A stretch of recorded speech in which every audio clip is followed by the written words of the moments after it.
The air smelled of fear and smoke. In the center of a dark metal room, lights focused on a line of chained slaves. They were aliens from different worlds. Some cried. Some stared at the floor. Some didn't move at all. One of them was Lyra. She was small, with silver blue skin and glowing purple eyes. Her body was thin, weak from hunger.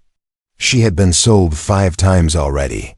Every master before had used her like a tool, or worse. She had no hope left in her heart. Only fear. Announcer shouted, "Next one." Young female, strong will, good for labor or entertainment. 2 guards pulled Lyra forward. She didn't fight. What was the point? Her legs shook, but she walked into the light. The crowd below cheered.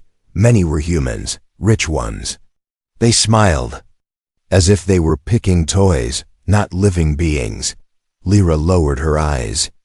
She didn't want to see their faces. Suddenly, the room went quiet.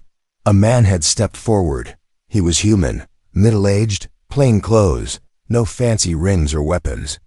His face was calm, almost cold. His name was Ethan Cole. He looked at Lyra for a long moment. Starting bid, 5,000 credits. 6, 7, 10, 15. Ethan raised his hand once. 20. Silence. No one else spoke. The announcer smiled. Sold. To the man in gray. The guards unlocked Lyra's chains and pushed her toward Ethan. She stumbled, but caught herself. She waited for him to put a collar on her, like the others had done, but Ethan didn't move. He just nodded toward the exit and said, "Come." His voice was soft, calm. Lyra followed, confused.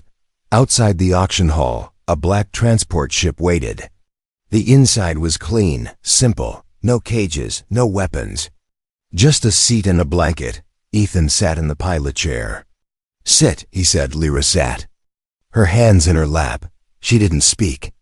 She watched him closely, every small move. Was he waiting to be alone before hurting her? She had seen this trick before. Some masters pretended to be kind, at first. Then came the pain. They flew in. Silence for hours. Finally, the ship landed on a small green planet. Quiet, peaceful. A single house stood near the trees. It looked normal, like something from a dream. "Come inside," Ethan said. Lyra stepped in slowly.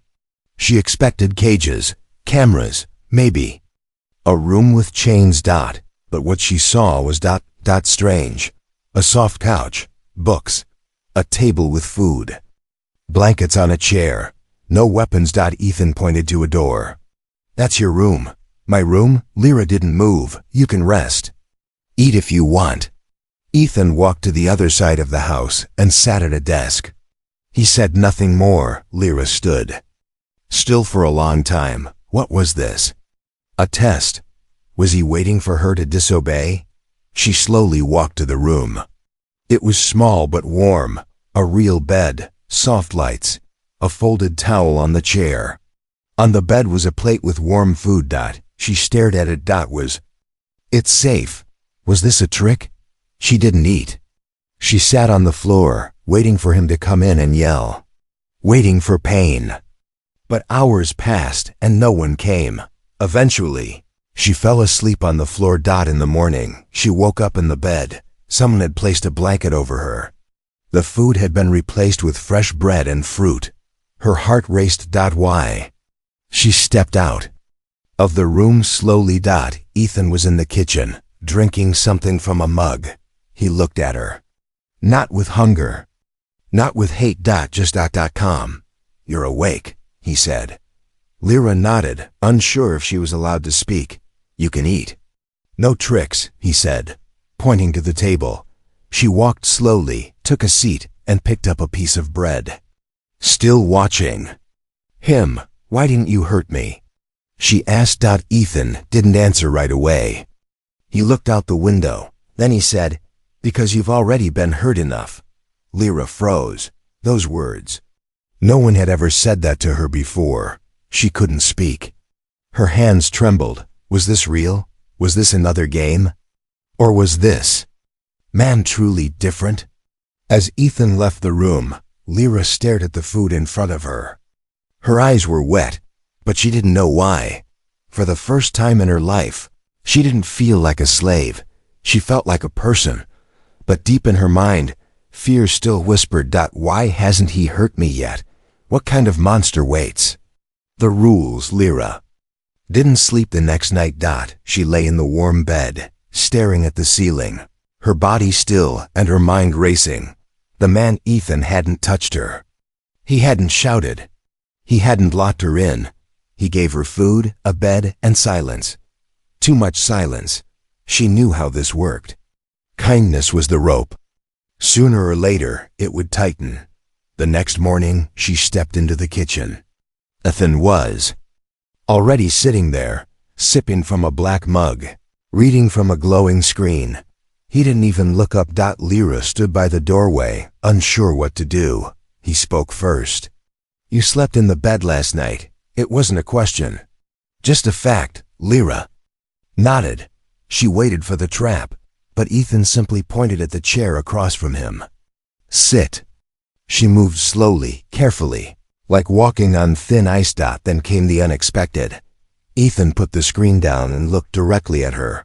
"I have 3 rules," he said. Lyra blinked. "Rules? Rule 1, no lies. Not to me, not to yourself." Lyra frowned. "Masters never cared about lies." "Rule 2, no stealing. This is your home now, not a cage." Home? The word sounded foreign in her ears. "Rule 3, he said quietly, "always speak freely. You don't need permission to talk here." That one hit her like a stone to the chest. He stood and walked to the kitchen counter. "I'll say them again. No lies, no stealing. Speak freely."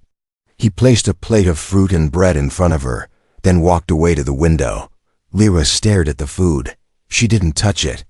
Later that day, she tested him. She picked up a small glass statue from a shelf, a glowing bird with wings wide open. She looked at Ethan, who sat across the room, eyes closed, resting. Then she dropped the statue. It shattered on the floor. The sound was sharp. Ethan opened his eyes. He looked at the broken pieces, then at her. Lyra's heart raced. She braced herself for pain, shouting. Maybe a whip, but Ethan said nothing. He walked to a small box, took out a brush and tray, and began cleaning the glass. Carefully, quietly. He didn't even look angry. When he finished, he looked at her and said, "Was it on purpose?" Lyra hesitated. "Yes." He nodded once. "Good," he said. "Rule 1, no lies. You passed." Then he walked out of the room. Lyra sat down, stunned. What kind of man was this? That evening, she explored the house. More. She found books in different languages. Photos of alien children. One showed a small girl with blue skin and wide eyes, someone like her. Next to it was a picture of Ethan, smiling. Lyra touched the photo gently. The girl in the picture was gone now. She could feel it. Something about the way the room was too quiet, too clean. Behind her, Ethan spoke. She was named Zara. Lyra turned. He stood in the doorway, watching the photo. She was 10, taken in the war. His voice didn't shake, but there was something broken in it, something cold and deep. "I tried to save her. I failed." He walked away again, leaving her alone in the quiet room. Lyra looked back at the photo of Zara. Suddenly, this house didn't feel like a trap. It felt like a grave. Later that night, Lyra sat at the table, the rules echoing in her mind. No lies. No stealing. Speak freely, she whispered softly, more to herself than to him. "Why me?" Ethan looked up from his screen. "Because you were next, and because I still believe in trying." That answer confused her more than silence ever did. That night, Lyra didn't sleep on the floor. She got under the blanket herself. For the first time in her life, she chose to feel safe, even if she didn't understand why. But in the darkness, one thought still haunted her. Is he saving me or saving himself? The pain inside rain fell on the roof like soft fingers tapping. Lyra sat near the window, knees to her chest, watching the drops slide down the glass. Outside, the forest swayed with the wind. It should have felt peaceful, but her heart was not. Quiet. 3 days. 3 days in this strange house with this strange man. Ethan had not touched her, had not shouted, had not treated her like a slave, and that scared her more than any chain ever did. What does he want? She kept asking herself, what is he hiding behind those calm eyes? That morning she decided to look, when Ethan left the house. To gather supplies, Lyra moved. She crept down the hallway to a locked door she had seen before. This time, it was open. Inside was a small room, dim and quiet. There were shelves full of data chips, and on the desk, a box filled with photos and papers. Lyra stepped inside. She picked up a photo. It was that girl. Again the blue-skinned child. Zara, the same smile. The same sparkle Lyra once had, long ago. Next to the photo was a small bracelet, handmade, worn. She touched a dot, and then something fell out from under the papers, a folded letter. She opened it slowly. The words were handwritten. Messy, emotional. Zara, I'm sorry. I came too late. I should have been faster. I should have known. I failed you. But I swear, I'll never let another one suffer the way you did. Not if I can stop it. Not while I'm still breathing. Lyra's hands shook before she could read. More. She heard the door behind her open. She turned fast. Like a thief caught.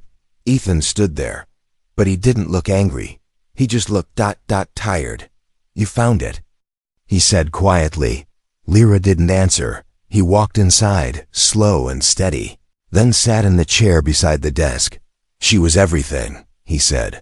She called me Papa, even though I wasn't. Lyra stood still. She didn't know how to move. Ethan looked at the bracelet in her hand. She made that for me from scraps, wore it every day. I told her it was ugly. She laughed.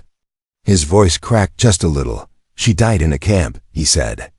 They took her because she helped other slaves escape. She was 10. The silence. After that felt heavier than any scream. Lyra placed the bracelet back down like it was made of glass. She whispered, I'm sorry. Ethan looked at her now. Not like a master, not like a savior. Just a man with a hole in his soul. I didn't buy you to fix her, he said. I bought you ... because I couldn't let it happen again. Lyra didn't know what to say. No one had ever shared pain with her before. Masters gave orders. They didn't bleed. She sat down across from him. You think I'm broken, she said. I think you're healing, Ethan replied. Lyra looked away. No one heals in a cage, she whispered. Ethan nodded slowly. That's why I left the door open. That night, she dreamed of a little girl laughing in a garden. She saw herself there too free, smiling, holding flowers. When she woke up, her cheeks were wet. And for the first time, the tears didn't come from fear. The first touch. The sky was dark that morning. Clouds hung low like they were hiding something. The wind was colder. It whispered secrets through the trees outside. Inside the house, Lyra stood quietly in the kitchen. She watched Ethan make tea. The kettle hissed. The steam rose between them like a wall. No one spoke. But something was changing. Lyra had started to move more freely in the house. She no longer flinched when the floor creaked. She no longer checked the corners for chains. Still, she kept her distance. Ethan noticed but didn't say anything. Until today. You've barely eaten for 2 days, he said, not looking at her. I'm not hungry, she replied. That's not true, he said gently. You just don't feel safe enough yet. His words were too accurate. She hated that. Later that afternoon, Lyra stepped outside for the first time. The air was cool, clean. Trees surrounded the house like silent guards. Birds chirped, leaves danced. No watchers, no fences, no orders barked. In her ears, she sat near a tree and closed her eyes. For a moment, she let herself believe it was real. But when she opened them again, the sky above her was spinning. She blinked. Her body swayed. Her skin was burning. Her hands shook. And then everything turned black. When Lyra opened her eyes again, the world was blurry. She was in her bed. Her body was wrapped in soft blankets, and Ethan was beside her.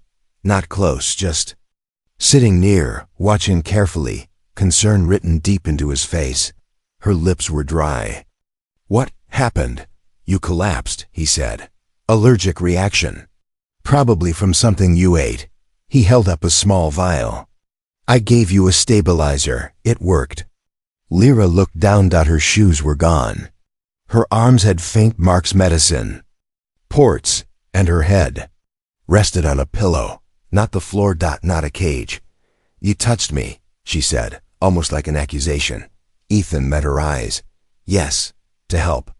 He waited. As if asking for her permission after the fact. Lyra turned her face to the wall. No one had ever touched her gently before. Not without taking something. She didn't know how to feel. Was this another trick? Was kindness the new mask? Or was he really that strange? She heard him stand up, ready to leave the room.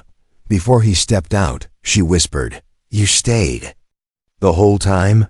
Ethan paused. "You were shaking in your sleep. I didn't want you to wake up alone."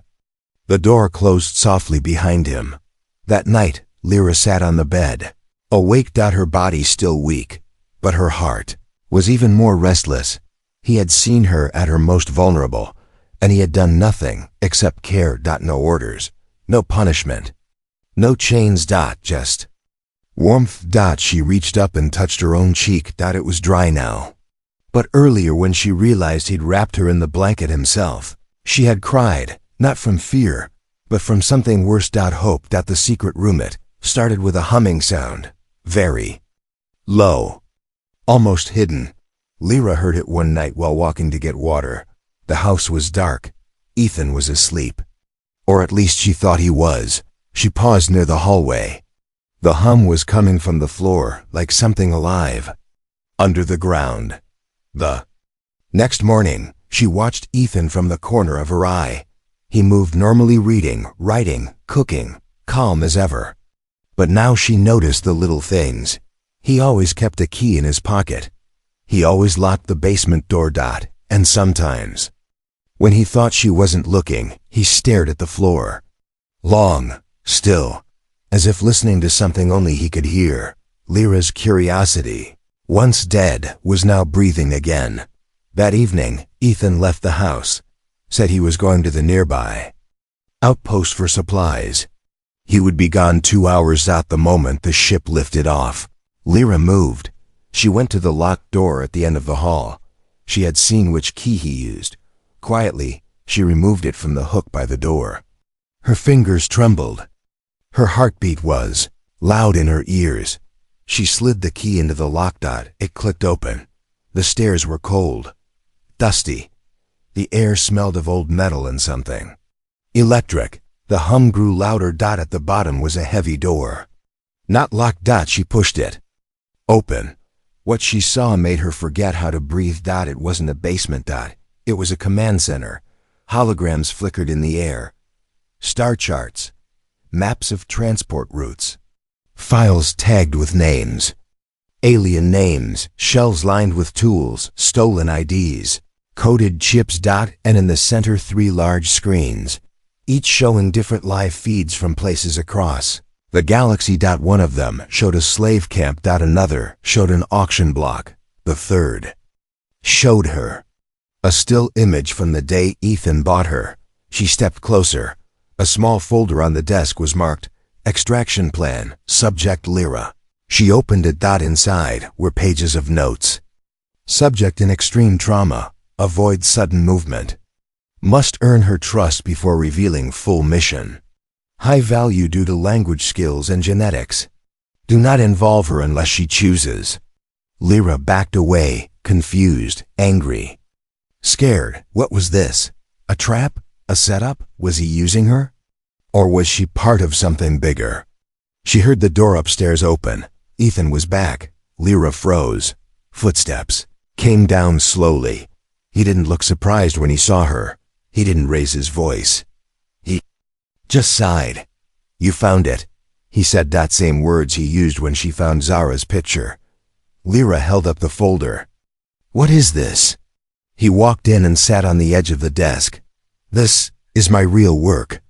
She didn't move. "I don't rescue slaves," he said. "I extract survivors." She frowned. "What's the difference?" Ethan looked her in the eyes. "Slaves wait to be saved. Survivors choose to fight." Lyra stepped back. "So I'm, what, a soldier?" "No," he said calmly. "You're still free to walk away." She didn't understand. "You kept all this hidden," she said. "Because I wanted you to feel safe first," he answered. "Not useful, not owed, just safe." Lyra clenched her fists. "You watched me. You planned for me." "Yes," Ethan said. "Because you matter, and because you're not alone."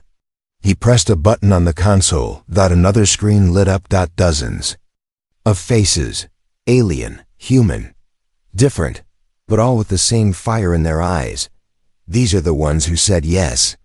Lyra stared at the screen. Some smiled, some held weapons, some just stood proud. Fighters, escaped, alive. "Why show me this now?" she asked. Ethan stood. "Walk toward the stairs, because now you're ready to decide." He left her alone in the secret room, with the humming, with the truth, and with a question burning in her chest. Was she just a survivor? Or something more? The secret room, unique rewrite. Lyra began to notice things, not loud things. Quiet things. Little patterns. Like how Ethan always went silent when the power grid hummed. How he always closed one specific door near the back of the house, gently, but with a key. And how, at night, soft lights glowed from underneath it. She had never asked about the room. Maybe part of her was afraid to. But now she needed to know. It started when she opened the kitchen drawer one afternoon and saw the key. It was just lying there, alone, as if waiting for her. Ethan had left to check the perimeter fence. He said it was routine. But she had learned. By now, Ethan never did anything without reason. She held the key in her hand for a long time. Before she moved, the hallway felt colder as she walked down it. That door, the one he always locked, stood in front of her like a question mark. She placed the key in the lock. It turned with a soft click. The door opened. And the world changed. The room wasn't a room.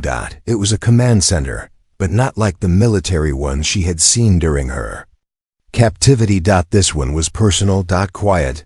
Controlled. 3 curved screens glowed softly on the wall. One showed a map of known slave trade routes. Another had coded messages blinking slowly across it. The third her photo. From the auction, Lyra stepped inside. Heart pounding. There were files, folders, names. Alien names, human names. Some crossed out. Some labeled rescued. Others lost. She picked up a datapad. Phase 1, observe. Phase 2, integrate. Phase 3, offer choice. She frowned. Another line. Subject Lyra. Language memory high. Emotional response cautious but improving. Her chest tightened. Was she part of a mission? A test? "Now you know," said a voice behind her. Lyra turned fast. Ethan stood in the doorway, calm. "Not surprised. How long were you going to hide this?" she asked, her voice sharp. "As long as you needed," he replied. He stepped into the room. Lights reflected off his face, making him look older. 12 years, he said softly. "That's how long I've been doing this." "Doing what?" she asked. "Taking them back," he said, "one by one." Lyra stared at the map. "So, this is a war?" "No," he said. "This is a rescue mission that no one funds. A war no one wants to admit still exists." She looked back at her photo on the screen. "You tracked me." Yes, you planned everything. No, he said. I planned to help you. I never planned for you to matter this much.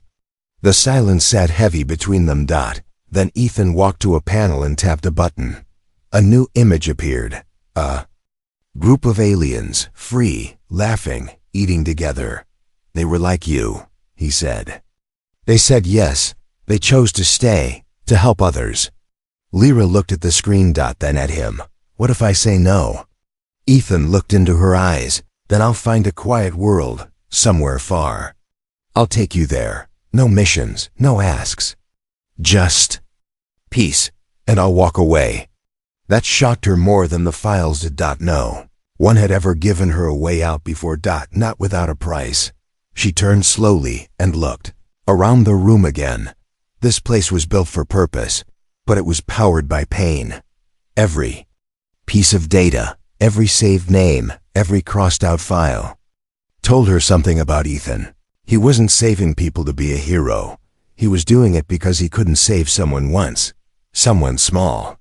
Someone he loved. Zara. Lyra remembered the bracelet on the desk upstairs.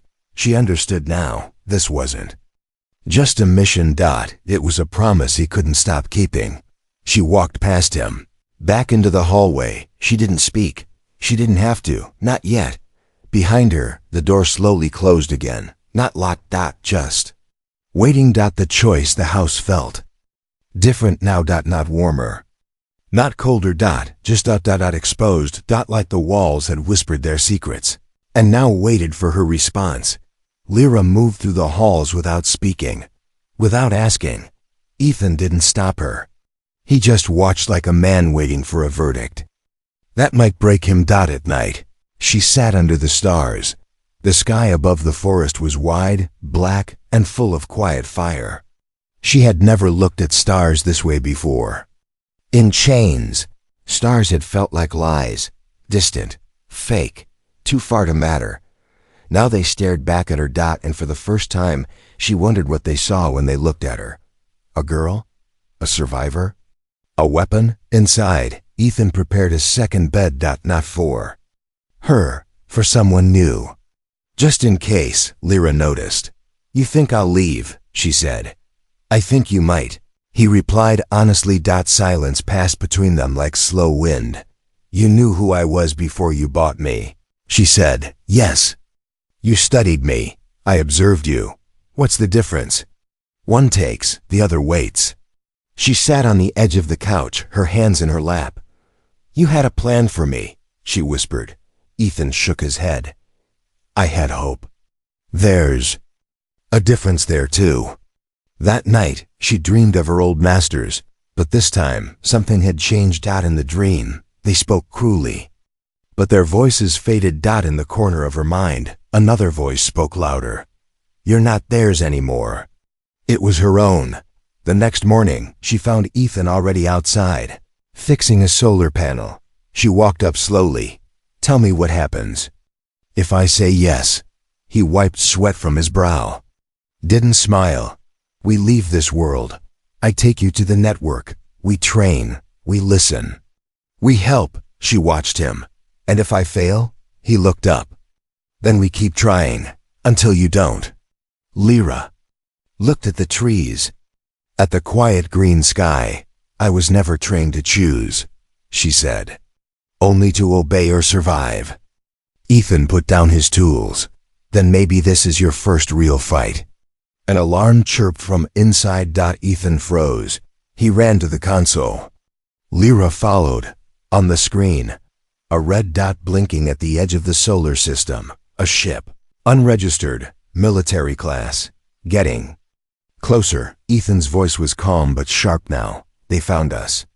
Lyra felt her chest tighten. The slave syndicates? Or worse? Someone who doesn't want us talking. The house shifted. What once felt like a home now began to feel like a bunker. Lyra looked at the blinking red dot. The choice was no longer a quiet one. It was standing over her now, breathing down her neck. Ethan turned to her. I can send you away, he said. I have an old evac ship buried in the backfield. It'll take you to a free moon. No more questions. No more missions. And you? She asked. I stay, he said. I hold them off. I've done it before. Lyra clenched her fists. Her voice was low. You don't want me to leave. I want you to choose. That's not the same thing. She stepped toward the screen, watched the red light flash. Her heart beat slowly. Her past life screamed. Run, survive, disappear. But something inside her whispered back, what if survival isn't enough anymore? She turned to Ethan. Her voice didn't shake. I'm not running. Ethan stared at her, quiet, then nodded once. Then you're one of us now, he said. No ceremony, no chains, just truth, and choice. Outside, the wind picked up. And Lyra, for the first time, stood still, not as prey, but as something else entirely. Freedom. Together, the enemy ship arrived at dawn, but by then, the house was already gone. Smoke rose quietly from the forest clearing where it once stood. Ashes, metal, and memory lay scattered in the dirt, but no bodies. No signs of a fight. Only one thing was left behind, a child's handmade bracelet, wrapped around a broken piece of glass. Hours earlier, under the cover of darkness, Lyra and Ethan had gone underground. Literally. Ethan had built a tunnel beneath the command room. Emergency use only. He had never used it before. Until now. Lyra didn't speak much as they moved through the narrow tunnel, but she kept close behind him. No longer as a shadow, no longer unsure. Now she was walking forward by choice. They emerged into a quiet canyon where a rusted ship sat buried in vines. Old, hidden, alive. Lyra stepped inside first, fingers brushing the walls like greeting an old animal. This thing will fly? She asked. Just barely, Ethan replied, flipping switches. She's held together by memory and habit. Like you, Lyra said, half smiling. Ethan glanced at her. Like us. As the ship powered up, a beacon flickered on the console. It wasn't a warning. It was a signal. Others. Dozens of them. Survivors. Fighters. Freethinkers. People like Lyra, like Zara, like the ones Ethan had saved across the years. They were calling from all over the galaxy. Lyra stared at the blinking lights. On the map. Each one a future. Are we going to them? She asked. No, Ethan said, gripping the controls. We're going to help them come home. They lifted off just as the enemy ship entered the system. From above, the forest looked peaceful, but below it, a movement had begun. Weeks passed, then months, and with each world they visited, Lyra changed, not all at once, but slowly. She stopped looking at doors like they might close. She stopped counting how many steps to the exit. She started sleeping through the night. She started speaking first. In one refugee camp, a young alien girl hid behind a broken wall. Lyra knelt down and offered her an apple. The girl didn't move. Lyra didn't rush. She simply said, I used to hide too. But one day someone told me I didn't have to anymore. She placed the apple down and waited. The girl crawled out minutes later, shaking but hungry. Lyra smiled. One night, Ethan sat on the edge of the ship's observation deck, staring out at the stars. Lyra joined him. They didn't talk much anymore when they didn't need to. But tonight, she asked, do you ever feel like we're not fixing anything? Ethan didn't answer right away. Then he said, no, we're not fixing everything. We're just making sure some things don't stay broken. Lyra leaned back. Her eyes reflected the stars now. But they weren't distant lies anymore. They were real. Reachable. She closed her eyes, remembering who she used to be. A name in a file, a number in a line, a property. And now? Now she was the reason someone else might live, not because she was saved, but because she stayed. The stars above burned cold and quiet, but inside the ship, inside two souls who once thought they had nothing left, something warm remained. Not a flame, not a fire, but a light. Shared. Carried. Freedom. Together.